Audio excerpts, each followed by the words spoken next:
Hey, it's Mark Lanier with your video thought for the day. Well, I'm finishing up my emails this week, and I've been looking at different emails that have come to me and working through them some for video thoughts for the day. And the one that I thought I'd end the week with is one that I hope will take you into the weekend. It is one from a buddy of mine named David, who lived up in St. Louis. And David wrote to me saying that he became a grandfather. He's got a brand new grandson, and it is, or granddaughter.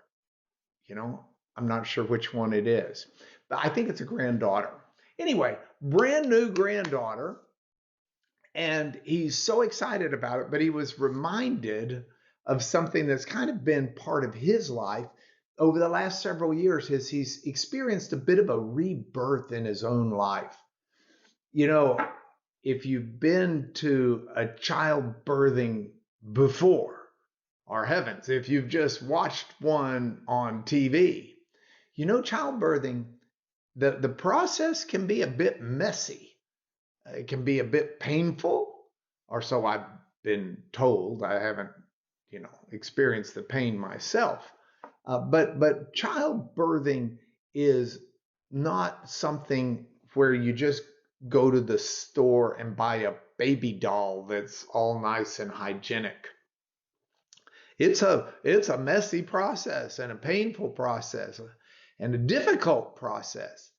And my friend was saying that is so much like the experience he's had in his getting to where he is today. And he's in a much better place today than he was when he and I first started talking about these things a few years ago. He's lost weight.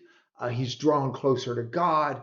He's found a new purpose and sense in his business and his work. And he's struggled during that time with depression and trying to come out of depression and self-pity and so many problems like that. In fact, I think I'm going to be dealing with some of that next week in the video thoughts for the day, but set that aside for now. He just said to me, think about all of the biblical people who came to a good place with God, but that birthing process of getting them to that place, good place, was a brutally painful and messy one. And he rattled off several, but you can go through the list, not only of the ones he did, but even others. Abraham had to leave home, his family. He went out on the road. He had great difficulty. He couldn't seem to father a child for his offspring. And yet God made him the father of Israel and the father by faith of all believers today. You can go through some of his offspring. Go to Joseph. He gets sold into slavery. He gets a good position in Egypt and then gets booted further into prison as he loses that wrongfully. And yet what people sought to use to destroy his life, God used for good and brought him to a great place of not just blessing, but prosperity where he could bless and prosper others. King David, he's on the run.